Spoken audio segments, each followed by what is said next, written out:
America Iran युद्ध के बीच इस वक्त की बड़ी खबर सामने आ रही है। सऊदी अरब के रक्षा मंत्री मुनीर से मिले खालिद बिन सलमान ने मुनीर से मुलाकात की। सऊदी अरब पर ईरान के हमलों को लेकर पूरी चर्चा हुई है। पाकिस्तान को एक तरीके से याद दिलाया, रक्षा समझौता सऊदी ने याद दिलाया और साथ ही पाकिस्तान से जरूरी कदम उठाने को कहा है। ईरान की तरफ से हो रहे हमले को रोकने पर भी इसको लेकर चर्चा हुई है। ये तस्वीरें आपको दिखा रहे हैं, जहां एक तरफ इजराइल और अमेरिका ईरान पर जबरदस्त हमले कर रहा है, तो वहीं दूसरी तरफ खालिद बिन सलमान ने असीम मुनीर से मुलाकात की है। तो अमेरिका ईरान युद्ध के बीच ये बड़ी खबर, सऊदी अरब के रक्षा मंत्री मुनीर से मिले। खालिद बिन सलमान ने मुनीर से मुलाकात की। सऊदी अरब पर ईरान के हमलों को लेकर पूरी चर्चा हुई इस मीटिंग में। पाकिस्तान को एक तरीके से रक्षा समझौता सऊदी ने याद दिलाया, पाकिस्तान से जरूरी कदम उठाने को भी कहा है। ईरान की तरफ से हो रहे हमले को रोकने पर भी चर्चा हुई है। तो खालिद बिन सलमान और साथ ही असीम मुनीर की चर्चा हुई इस पूरे युद्ध को लेकर। मिडिल ईस्ट में जारी भीषण जंग के बीच सऊदी अरब के रक्षा मंत्री प्रिंस खालिद बिन सलमान ने पाकिस्तान के सेना प्रमुख असीम मुनीर से मुलाकात की। रियाद में हुई इस हाई लेवल मीटिंग में ईरानी हमलों पर चर्चा हुई। दोनों देशों के बीच द्विपक्षीय संबंधों को और मजबूत करने और क्षेत्रीय सुरक्षा चुनौतियों पर भी विस्तार से बातचीत हुई। सऊदी ने पाकिस्तान को दोनों देशों में हुए रक्षा समझौते को भी याद दिलाया, साथ ही पाकिस्तान से जरूरी कदम उठाने को कहा है। अमेरिका, इजराइल और ईरान के बीच जारी जंग और भीषण हो रही है। दोनों तरफ से जबरदस्त हमले किए जा रहे हैं। इजराइल के हमले का ईरान जोरदार तरीके से पलटवार कर रहा है। ईरान के इस्लामिक रिवॉल्यूशनरी गार्ड कोर ने खाड़ी देशों और इजराइल को निशाना बनाकर बैलिस्टिक मिसाइलें लॉन्च की है। IRGC ने इसका एक वीडियो जारी किया है। इन हमलों के जरिए तेहरान दुनिया को अपने हथियारों की ताकत दिखा रहा है। इराक में अमेरिकी बेस पर ईरान के हमले लगातार जारी हैं। बीती रात राजधानी बगदाद में एक अमेरिकी बेस कैंप विक्ट्री पर ईरान ने मिसाइल अटैक किया। इस बेस को अमेरिका ने इराक युद्ध के दौरान बनाया था। बगदाद के अलावा बसरा में भी ईरान ने अमेरिकी कॉर्पोरेट इंफ्रास्ट्रक्चर को टारगेट कर ड्रोन अटैक किया। ईरानी हमले में जोरदार धमाके के साथ साथ भीषण आग लग गई। हालांकि अभी तक किसी के हताहत होने की खबर नहीं है। ईरान ने सऊदी अरब पर हमले तेज कर दिए हैं। लगातार बैलिस्टिक मिसाइल से हमला कर रहा है। ईरान ने सऊदी अरब के अल खर्ज में प्रिंस सुल्तान एयरबेस पर कई बैलिस्टिक मिसाइल से हमला किया, जिसमें से एक बैलिस्टिक मिसाइल अमेरिकी सैनिकों के बेस के पास आकर गिरी और जोरदार धमाके के साथ आग का गुबार उठने से पूरे इलाके में दहशत फैल गई। मिडिल ईस्ट में ईरान और अमेरिका इजराइल के बीच जंग का आज 8वां दिन है। अमेरिका और इजराइल ने शुक्रवार को वेस्ट ईरान में 400 से ज्यादा जगहों पर हमला किया और कई मिसाइल लॉन्चर और अनमैन्ड व्हीकल स्टोरेज को टारगेट किया। इजराइल ने ईरान के 300 से ज्यादा मिसाइल लॉन्चर को तबाह करने का दावा किया है, तो वहीं ईरान ने इजरायली मिसाइल्स को हवा में ही तबाह करने का दावा किया। जंग के 7वें दिन तेहरान में कई जगहों पर धमाकों की आवाज सुनी गई और आसमान में काला धुआं भी उठता नजर आया। ईरान के सुप्रीम लीडर अयतुल्ला अली खामेनेई के बंकर पर अटैक का नया वीडियो आया है। इजराइल ने ये वीडियो जारी किया है। तेहरान के बीचों बीच इजराइल ने जबरदस्त स्ट्राइक की थी और खामेनेई के अंडरग्राउंड बंकर को पूरी तरह से तबाह कर दिया था। इजराइल ने वीडियो जारी करते हुए ये बताया कि 50 फाइटर जेट्स ने एक साथ बंकर पर अटैक किया था। इजरायली सेना ईरान की राजधानी तेहरान में सरकारी इमारतों को लगातार निशाना बना रही है। शुक्रवार को इजरायली एयरफोर्स ने तेहरान में एक पोर्ट पर जबरदस्त हवाई हमला किया और पूरी इमारत को तबाह कर दिया। इसके अलावा इजरायली एयरफोर्स ने पुलिस हेडक्वार्टर पर भी एयर स्ट्राइक कर भारी नुकसान पहुंचाया। ईरान जंग का असर भारत पर दिखने लगा। 24 किलो वाले घरेलू गैस सिलेंडर की कीमत में अब 60 रुपए की बढ़ोतरी कर दी गई है। दिल्ली में अब LPG सिलेंडर की कीमत 853 रुपए से बढ़कर 913 रुपए हो गई है, जबकि 19 किलो के कॉमर्शियल LPG सिलेंडर की कीमत 115 रुपए की बढ़ोतरी हुई है। दिल्ली में अब कॉमर्शियल LPG सिलेंडर 1883 रुपए में मिलेगा, जबकि मुंबई में इसकी कीमत 1835 रुपए होगी। LPG की बढ़ी हुई कीमत आज से लागू हो गई है। ईरान में जारी जंग के बीच तेल की कीमत में भारी बढ़ोतरी दर्ज हुई है और क्रूड ऑयल की कीमत प्रति बैरल $90 की पार पहुंच गई है। इसका असर अमेरिका में भी तेल की कीमत पर पड़ा है, जहां क्रूड ऑयल की कीमत प्रति बैरल $90.90 तक पहुंच गई है। स्ट्रेट ऑफ हॉर्मुज बंद होने की वजह से तेल की कीमत $150 प्रति बैरल तक पहुंचने की आशंका जताई जा रही है। बांग्लादेश की राजधानी ढाका में ईंधन संकट की आशंका के चलते पेट्रोल पंपों पर वाहनों की भारी भीड़ देखी गई है। बीती रात लोग अपनी गाड़ियों में तेल भराने के लिए पेट्रोल पंप पर पहुंच गए, जिसकी वजह से गाड़ियों की लंबी कतार लग गई। इस दौरान लोगों की परेशानी साफ देखी जा सकती थी। कुछ लोगों का कहना था कि ये हमारे लिए बहुत मुश्किल है। उन्होंने सरकार से इस पर उचित कार्रवाई करने की अपील की है।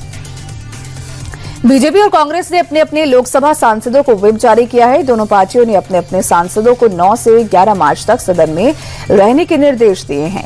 बताया जा रहा है कि विपक्ष की ओर से लोकसभा स्पीकर के खिलाफ दिए गए प्रस्ताव पर चर्चा हो सकती है। दरअसल विपक्ष ने नोटिस में स्पीकर ओम बिरला पर भेदभाव करने का आरोप लगाया है। इसके जवाब में ओम बिरला ने फैसला किया था कि अविश्वास प्रस्ताव के निपटारे तक वो सदन की कार्यवाही में हिस्सा नहीं लेंगे। नीतीश कुमार के बेटे निशांत कुमार की ऑफिशियल पॉलिटिकल एंट्री कल होने वाली है। पार्टी में आधिकारिक रूप से शामिल होने से पहले ही वो पूरी तरह से एक्टिव हो गए हैं। आज सुबह सुबह जेएनयू के कार्यकारी अध्यक्ष संजय झा के घर वरिष्ठ और युवा नेताओं के साथ मीटिंग की। पार्टी की आगे की रणनीति को लेकर विस्तार से चर्चा हुई। आपको बता दें कि कल नीतीश ने विधायकों सांसदों के साथ बैठक की थी और इसी मीटिंग में तय हो गया था कि 8 मार्च यानी कल निशांत को पार्टी में शामिल किया जाएगा। पश्चिम बंगाल के बीरभूम में बीजेपी की परिवर्तन यात्रा के दौरान बीजेपी और टीएमसी कार्यकर्ताओं के बीच झड़प हो गई। इस दौरान कुर्सियां भी तोड़ी गईं। हालांकि मौके पर मौजूद पुलिस ने बीच बचाव करने की कोशिश की, लेकिन दोनों पार्टियों के कार्यकर्ताओं की तादाद ज्यादा होने की वजह से पुलिस को काफी मशक्कत करनी पड़ी। झड़प उस दौरान हुई जब बीती रात बीजेपी की परिवर्तन यात्रा किरनाहार में टीएमसी ऑफिस के पास से गुजर रही थी। कांग्रेस नेता राहुल गांधी केरल दौरे पर हैं। राहुल गांधी आज इडुक्की के कुट्टिकन्नम स्थित एक चाय बागान में पहुंचे। उन्होंने चाय बागान का दौरा किया और बागान में काम कर रहे मजदूरों से मुलाकात की। राहुल ने मजदूरों से चाय की खेती के बारे में विस्तार से जानकारी ली। राहुल ने मजदूरों से उनकी समस्याओं के बारे में भी बात की। इस दौरान कांग्रेस नेता केसी वेणुगोपाल समेत कई स्थानीय नेता भी वहां मौजूद रहे। दिल्ली के उत्तम नगर में तरुण की मौत के बाद से लोगों में आक्रोश बढ़ता जा रहा है। गुस्साए लोगों ने आरोपियों के घर के बाहर खड़ी एक गाड़ी को आग के हवाले कर दिया और सख्त कार्रवाई की मांग की है। हालात को देखते हुए पैरामिलिट्री तैनात की गई। आपको बता दें कि होली के दिन रंग की छींटे लगने से विशेष समुदाय के लोगों ने घर में घुसकर मारपीट की थी, जिसमें तरुण नाम की लड़की की मौत हो गई थी। उसके बाद से इलाके में हालात तनावपूर्ण हैं। उत्तर प्रदेश के बागपत में शुक्रवार की नमाज के वक्त दो पक्षों में जमकर मारपीट हो गई। बड़ा बाजार में मौजूद छत्ते वाले मस्जिद में सपा नेता शफीक सलमानी के परिवार और दूसरे पक्ष के लोगों के बीच शुरू हुई कहासुनी देखते ही देखते झड़प में तब्दील हो गई। दोनों पक्ष के लोगों ने एक दूसरे पर जमकर लाठी डंडे और धारदार हथियार से हमला किया। सपा नेता शफीक सलमानी का आरोप है कि मस्जिद से निकलते वक्त दूसरे पक्ष के लोगों ने अभद्र कमेंट किए थे। मौके पर पहुंची पुलिस ने बीच बचाव किया और मामले की जांच का भरोसा दिया। ग्रेटर नोएडा के जहांगीरपुरी कस्बे में छत पर पत्थर फेंकने को लेकर दो पड़ोसियों के बीच मारपीट हो गई। पुनीत अग्रवाल नाम के कारोबारी ने अपने पड़ोसी पर छत पर पत्थर फेंकने का आरोप लगाया। पुनीत के मुताबिक शिकायत करने पर पड़ोसी ने उसके परिवार पर बल्ले से हमला किया और कई लोगों को घायल कर दिया। मारपीट की पूरी घटना सीसीटीवी में कैद हो गई। पुलिस फिलहाल पूरे मामले की जांच कर रही है। उत्तर प्रदेश के मुरादाबाद में एक इंजीनियर भाई ने सगी इंजीनियर बहन की हत्या कर दी। वारदात के बाद आरोपी मां के ऑफिस पहुंचा और उन्हें घर लाया और जब मां ने बेटी को अचेत देखा तो शोर मचाने लगी, जिसके बाद आरोपी ने अपनी मां पर भी चाकू से हमला कर दिया और वहां से फरार हो गया। दोनों इंजीनियर भाई बहन गुरुग्राम में जॉब करते थे और होली में घर आए थे। बताया जा रहा है कि भाई बहन के बीच कहासुनी के बाद ये घटना हुई। फिलहाल आरोपी की तलाश में पुलिस जुटी है। गाजियाबाद के भोजपुर में दो पक्ष मामूली कहासुनी को लेकर पुलिस के ही सामने मारपीट करने लगे, जिसका वीडियो सोशल मीडिया पर वायरल हो रहा है। बताया जा रहा है कि नहली गांव के दो लोग प्रधानी का चुनाव लड़ने की तैयारी कर रहे हैं। इसी बीच दोनों के समर्थकों में किसी बात को लेकर बहस हो गई और देखते ही देखते मारपीट की नौबत आ गई। दोनों ओर से जमकर लाठी डंडे और लात घूंसे चले। घटना में 3 लोग घायल हुए हैं। पुलिस ने किसी तरह हालात पर काबू पाया और 6 लोगों को हिरासत में ले लिया। फिलहाल पुलिस मामले की जांच कर रही है। बेंगलुरु की हाई राइज सोसाइटी में कुत्ते को घुमाने को लेकर दो पक्षों में मारपीट हो गई। दरअसल अपार्टमेंट में एक शख्स अपने पालतू कुत्ते को टहला रहा था।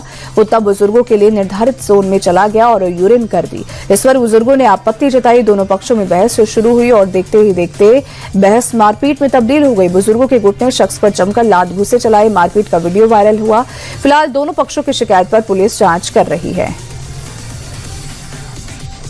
T20 विश्व कप के फाइनल के लिए अहमदाबाद का नरेंद्र मोदी स्टेडियम तैयार है। एक रिपोर्ट के मुताबिक फाइनल के लिए सेंटर पिच का इस्तेमाल किया जाएगा। बताया जा रहा है कि सेंटर पिच काली और लाल मिट्टी के मिक्सचर से बनी है। जिससे पिच पर बाउंस देखने को मिल सकता है। पिच बल्लेबाजों के लिए मददगार साबित हो सकती है। पिच पर मुंबई जैसा ही रनों का अंबार देखने को मिल सकता है। हालांकि पिच पर बाउंस को देखते हुए माना जा रहा है कि तेज गेंदबाजों को भी पिच से मदद मिल सकती है। अहमदाबाद में टी20 विश्व कप फाइनल से पहले न्यूजीलैंड टीम में बुमराह का खौफ दिखाई पड़ रहा है। न्यूजीलैंड की टीम बुमराह का तोड़ निकालने में जुट गई है। इसी बीच न्यूजीलैंड के खिलाड़ी ग्लेन फिलिप का बुमराह को लेकर बयान भी सामने आया है।